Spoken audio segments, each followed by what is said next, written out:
Grundy. Welcome to a brand new episode, everybody. Hello, I'm Frankie-san. And I'm Mark. Okay, a couple of quick announcements. As always, we're going to get that out of the way. I'll be talking about a little bit about Gotham, and we got some Howell reviews left over from the last show we didn't get to. We always do something a little bit for Halloween, and more reviews, and then the second half of the show, we'll kind of talk about Thor, Marvel Universe, and DC Universe. Okay, from the top. So, don't mind me. People are asking what happened to the website. Like I said, the website is on hold. Just go to the blog. That's the only place you have to go to. Where's the blog at? Just go Google, search Videoland Express blog, and boom, you get to it. And on that blog, I've been showing in the past couple of shows, no reason to show it again. You will have the links to our Godzilla community page, which I'm going to mention in the next show because the new Godzilla is coming out, animation. We'll also be talking about the music. I just got out of a jam, so if I feel or seem like I'm a little bit winded, we did a 3-hour music jam this afternoon and ran over here to the studio. But anyway, SoundCloud, and it will be original music being posted there. Again, everything's on the blog, okay? And also there's a lot of news and reviews. So we're going to pick a couple of those topics and talk about it in the show. What happened to Gotham? Okay, apparently that whole storyline about the pig, Mr. Pig, the Professor Pig, or whatever the character it is, apparently they kind of extended that. So everything in episode 7 is going to be in episode 8. Okay, but you did see the trailer. Now, I wasn't allowed to talk about anything else about the show until after the fact, but I can mention it because of the trailer, little tidbits. You will see Grundy being a wrestler. You saw it in the trailer. He fights two opponents. You see, we were there, and I like to see how they're going to do with this CG. He rips the arm off one guy, beats him over the head with it. Okay, you see a little bit of that in the trailer, but the execution, you don't see it, of course. And then you see, I always get this wrong, it's the Riddler dressed as the Penguin making a speech, and you see these two little kids, you know, trying to threaten the audience. Really cute, really adorable. I'm right in the corner where the kids get off the stage. I am in the trailer, but I'm kind of like shadowed. But anyway, don't mind me. I'll get more into details on the next show when episode 7 premieres, which should be the next one. You saw the trailer. There is gunfire, and that was real. They actually gave us gun plugs in our ears. And you see Firefly with the torch. There is a little bit of a special effect there, okay?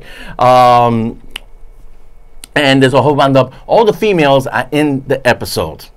And that was kind of surprising. But again, I'll talk about it more in the next episode because we got a lot of things to talk about. So the next episode, episode 8, has to do with the whole, the girls trying to, rescue the Riddler and to confront Cherry. She's the owner of the bar. She has like that thing, she looked like Annie Lennox and Live Aid. She looked like a Rocky Raccoon. She got the makeup, which I bumped into. She was a very nice person.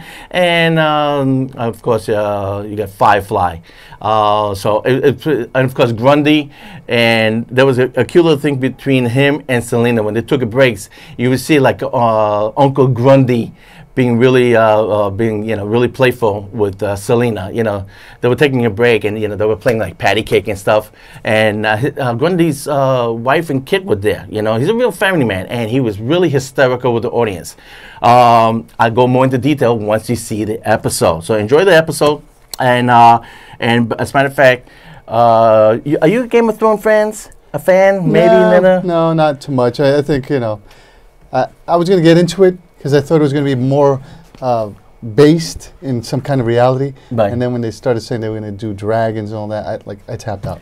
I finally caught up with the third episode, the third season, should I say. And even though I've been going in and out, I didn't catch the first 2 seasons because if anybody heard the show, The Good Wife, that turned into The Good Fight. And I did 2 episodes already. Oh, wonderful. Yeah, this week. And they asked me to come back because I play one of the maintenance guys.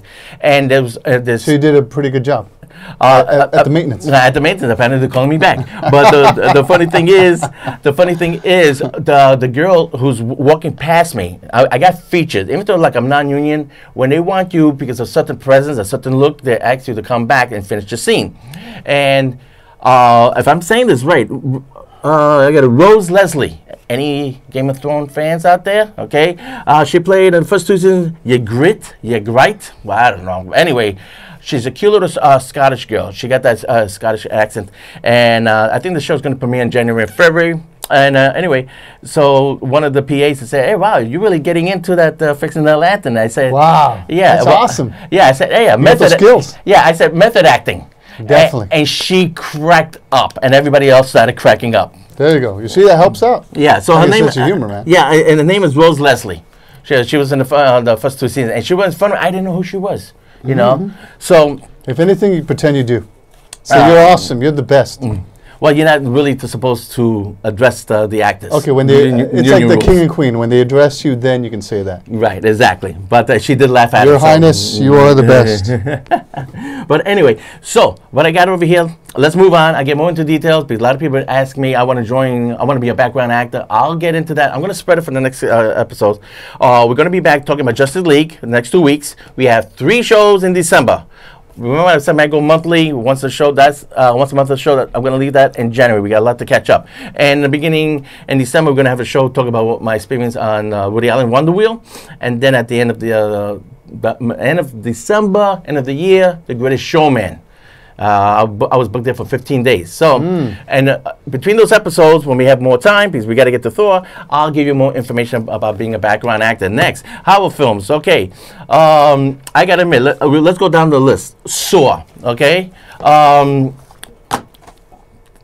I was collecting these. Over here we got the making of, 2 audio commentaries. It was worth $10, okay? The new Saw was, I'm sorry, it wasn't bad. Been there, done it, the new directors, where they were supposed to do, like, connect the dots. It's the same old, you could tell there was like half a budget, like made for $5 million. They filmed in just this one little warehouse. Wow. And you see all the stunts replayed again. You saw the shotgun, you saw the saw, and yes, Saw does come back.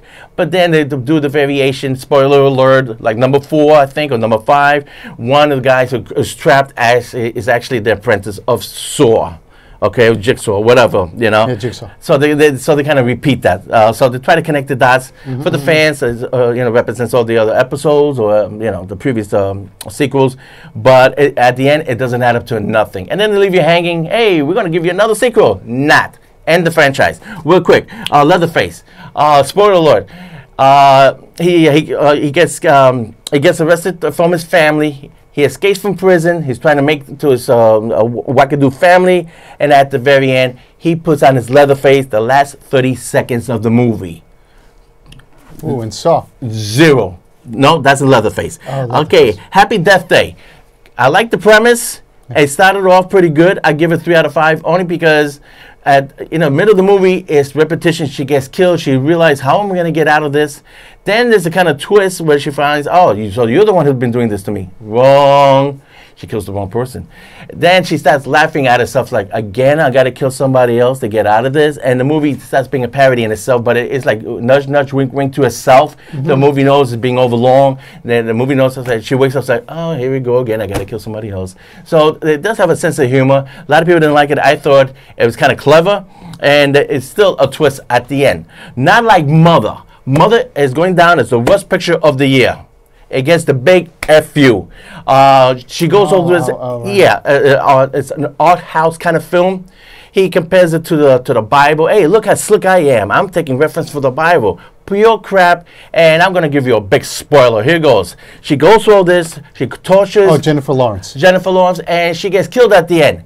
Guess what? Oh, no. You just spoiled the movie. No, here's a spoiler. Yes. The camera pans to the bed. She wakes up. It was all a dream.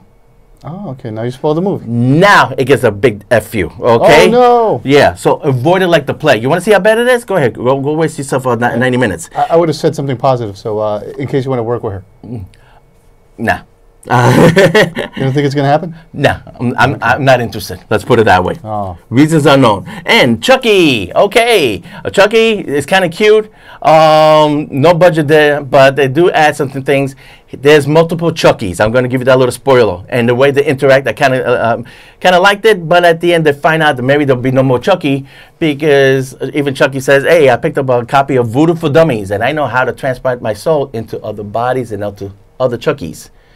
So there is kind of a cliffhanger right there, which I'm not going to give you a spoiler. But should they continue? I think maybe one more and wrap it up. I mean, they've been there and done it. That's the problem with all these movies. They should get more of variation. And the big surprise, It. I did say it was horrible. I didn't like it. I liked the actor's performance, but there was too much CG. And of course, we're gonna get a part 2 to it. It has made over $600 million at the box office. Is almost getting right now. It's up to 671. It might clear 700 million. I don't know why. Well, I guess the audience, they're paying for it, or they're buying into it. I don't know. I guess they're buying for it. And then a lot of it. Like if you've seen a lot of the horror is sort of like been there, done that. A lot of them is sort of jump scares. Yeah, it's like they crank up the noise volume to the sound of a jet airplane, and boom, jump scare. So then you're scared because of the noise and someone just going boo to you. It didn't have any of that. It was boring. It was that's what it did. That's what it did. Jump scares don't work. If you've seen a jump scare, if you've been through jump scares, the first time it might work, but then after that, it's like, oh, you're doing the same thing again. Like what? Look. You can't see me. Hello, you can't. What am I, a 2-year-old child? Yeah. Well, the movie didn't have it. Simple as that. So as far as the wrap up of these horror movies, there is a movie that got really underplayed, underrated. The Buckle Experiments. Okay, talk about a body count. There is scares. There's gore. There's surprises. There is a bummer. Most of the people do not make it. Even to people you're rooting for these people, which is really like in Saw. I wasn't rooting for any of these people because they're all basically scum. There were so cool people over here. So you're basically saying in Saw, let them all die. Yeah, let them all die. Over here, you were rooting for a lot of the people to live, and they don't make it. That was the shock out of the movie. It's like, man, this movie won't let up. Really? Body count? You killed her? You killed him? Really? It's relentless. Really underrated. This almost came close to a 4, except for the ending. The ending, they said, hey, guess what? There's going to be more sequels. The ending was a bummer. But I got this from the library. I definitely recommend this one. It's a good solid 3 out of 5. Okay, 2 movies we didn't cover. Foreigner. Jackie Chan, he does a great dramatic performance with Pierce Brosnan. It's not that much action. It's more of a thriller, but I still give it a 4 out of 5. And the biggest joke of ever, Geostorm. There is no disaster. You saw the trailer? Mm-hmm. You saw, Silent Pictures, the guys who do Sharknado? Yes. You know how to do the disaster pictures? A big tidal wave is coming to the city. Yeah. And all of a sudden, cut, and they go, oh my God, there's a tidal wave coming this way. And you see the tidal wave, snip, and they cut to somebody else. That's what the whole action. You never see a whole scene of a town or a city getting corroded. What? Yeah, 90 minutes is all wasted on the space station. That's what all the action is all on the space station. The only time you see a tidal wave coming over, it's maybe Dubai. Arab guys look out the window and you see the reflection of the tidal wave on the window.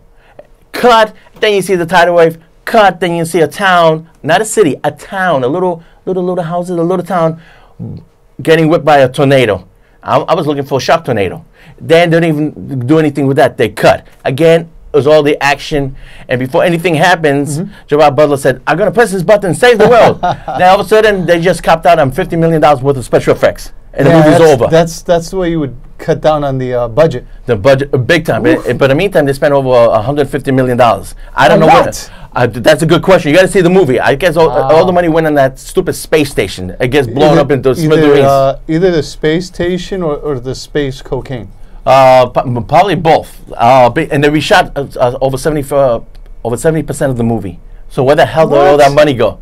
And it looks cheaper. Jeez. There's one scene. It's worse than the government. As a guy on the camel on the desert, and all of a sudden he sees this big mass of water, like a tsunami coming over him. God. Really bad CG effect. Really bad. Green screen. Next time, just give the money to Puerto Rico, because they need it. Yeah, and the funny thing is, this movie is doing huge in China. It's doing over 100 million in China. Why? I have no idea. I would have thought it would have done better in North Korea, because they would probably be like, yeah, drown, you damn Americans. They don't even show American movies over there. In North Korea. And then one more thing. Wolf Warrior. That made over $800 million in China. alone. Well, 800. Yeah, it's a new guy, new Asian guy. He's like Jackie Chan. He fights, he shoots guns and rifles and everything. There's a lot of action. I don't see it making $800 million. That's already in the top 10 biggest grossing of the year, believe it or not. I think it's like number 6.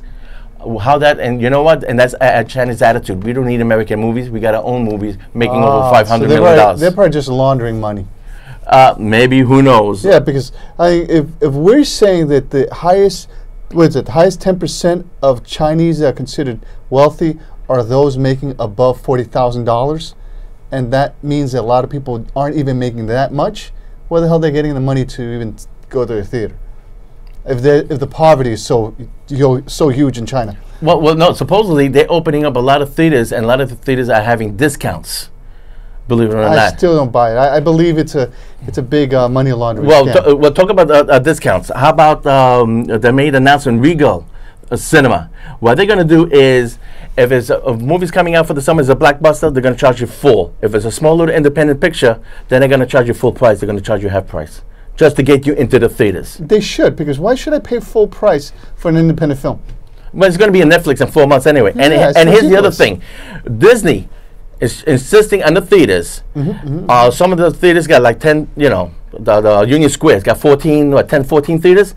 They want, if the theaters have 10, they want 6 out of 10 to show The Last Jedi for 4 weeks. Disney is pushing that. Can you believe that? And they want all the money for the last 4 weeks. Yeah.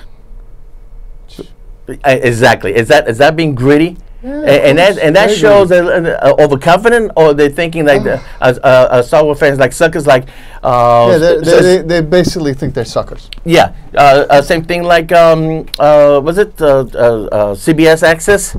Yes, of Star Trek. Okay, before I forget, because we're a quick mention.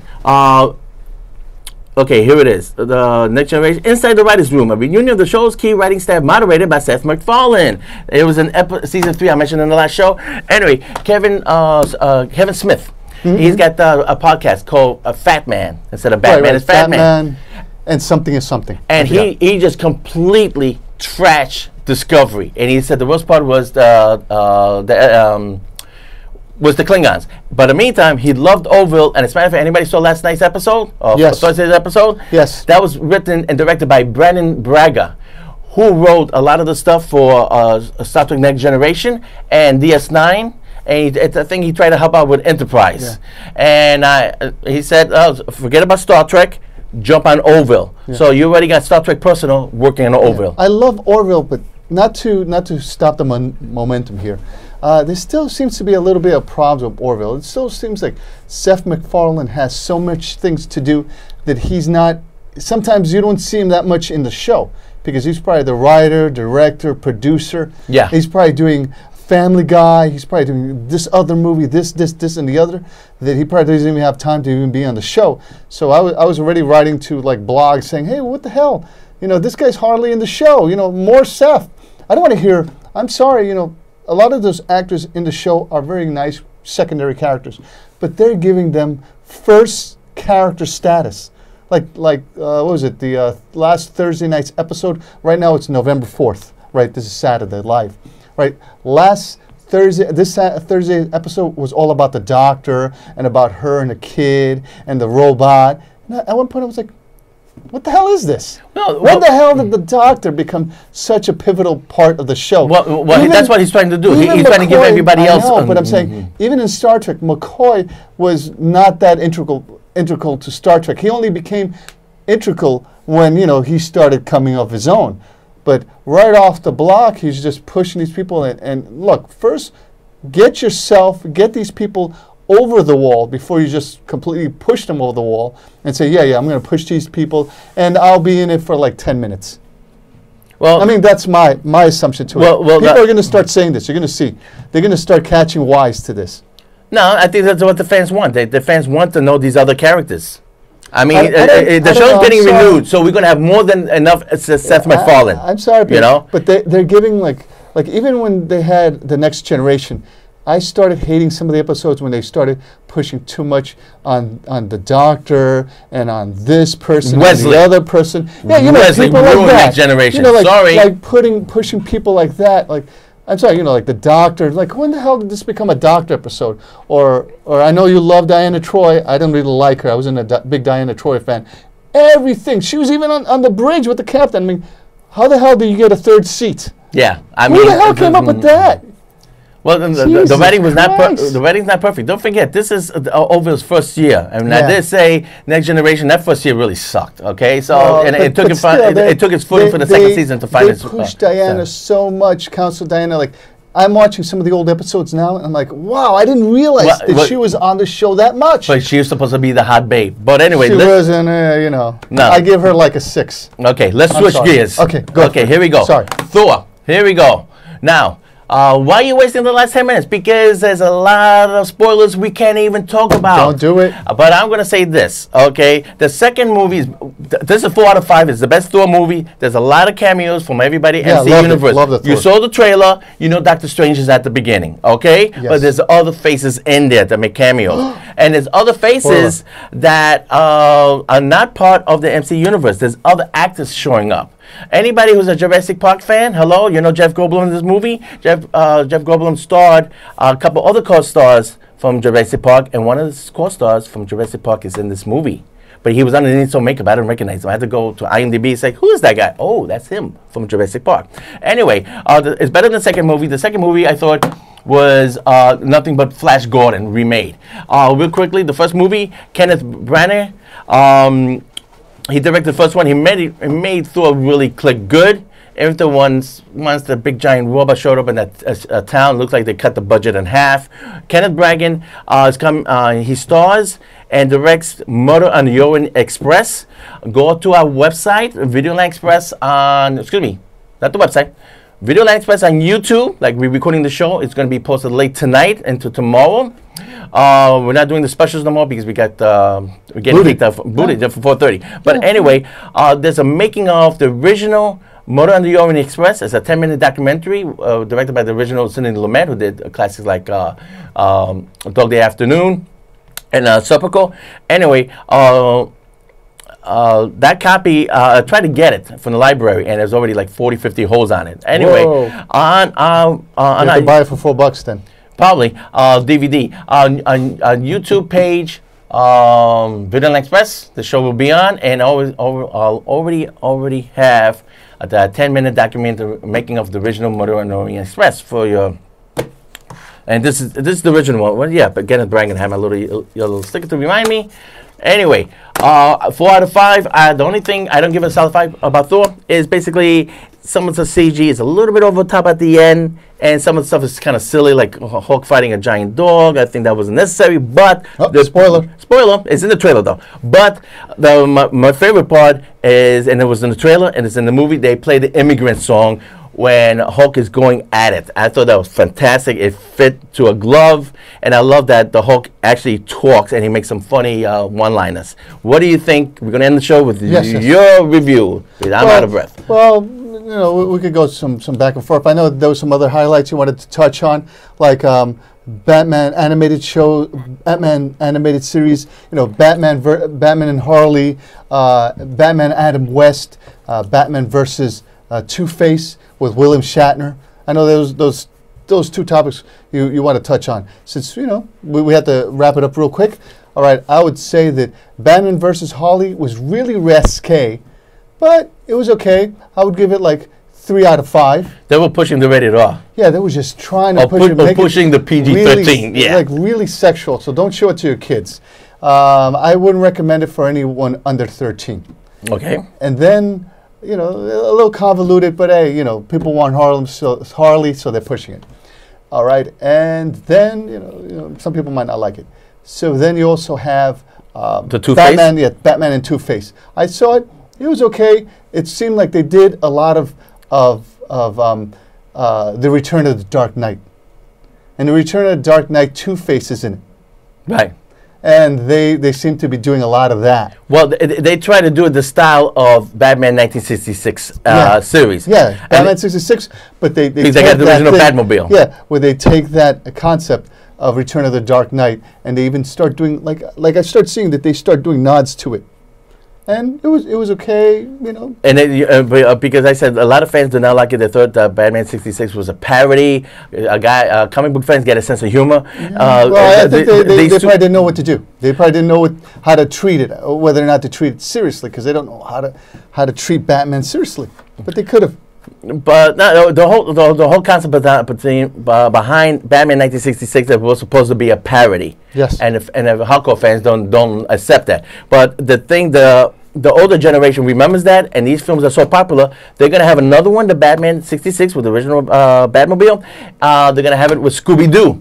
Oh, no. They gave it the green light. That's funny. I remember I was telling our friend here, Frank, how I did on my social media. I did Scooby-Doo meets the comedian. You know, I did a comic book. It's not a real comic book. I just did a cover to put Scooby-Doo meets the comedian, because there was that point that Scooby-Doo was meeting everybody, every Hanna-Barbera, Harlem Globetrotters, you know, this one and that one. So I did Scooby-Doo meets the comedian from The Watchmen, you know, as a joke. All right, so we have like 2 minutes. So my conclusions on Thor Ragnarok, it was amazing, entertaining, you know, hit all the points. Better movie than the second Thor movie. Dang. So far, this is the best Thor movie, and I think the reason why is because of the green guy behind me right now. Because of the Hulk. Like people say, they love Hulk, more Hulk, just Hulk everything. Trivia: this is the first film not to feature Lou Ferrigno's voice as the Hulk. It is done by the actor playing Hulk. Mark Ruffalo, yes. Yeah, Mark Ruffalo. Yeah. There you go. Oh, thanks.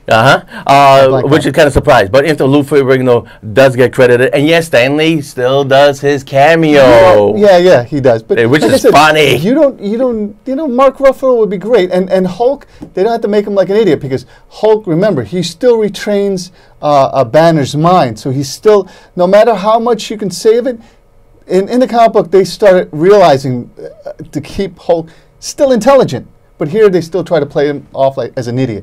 But in reality, he's still supposed to retain a lot of Banner's mind. So in the other Hulk animated series, Hulk Planet, Hulk comes to Asgard, he speaks. So they were giving him some speaking, but they still try to make him choppy. But he should be able to speak just like with his deep voice. Oh, we got 30 seconds. We got to wrap it up. Okay, this show is going to be posted on YouTube on the weekend. It should be up by Monday. Don't forget. It's going to be one of my favorites. On YouTube site, we also have that little clip by Sidney Lumet on the making of the original Motor on the Orient Express. Okay, in 2 weeks, we're going to come back and we're going to do a review on Justice League. One last thing. You think Thor 4 seconds. All right. You think Thor is going to be better than Justice League? I think Justice League is be great. Nah, Justice League is going to suck. Anyway, that's it for us, everybody. So we see you in 2 weeks, and thanks for tuning in and watching the show. All right. Thanks, everybody. All Keep it humble. Yep, there you go. We covered everything. Woo!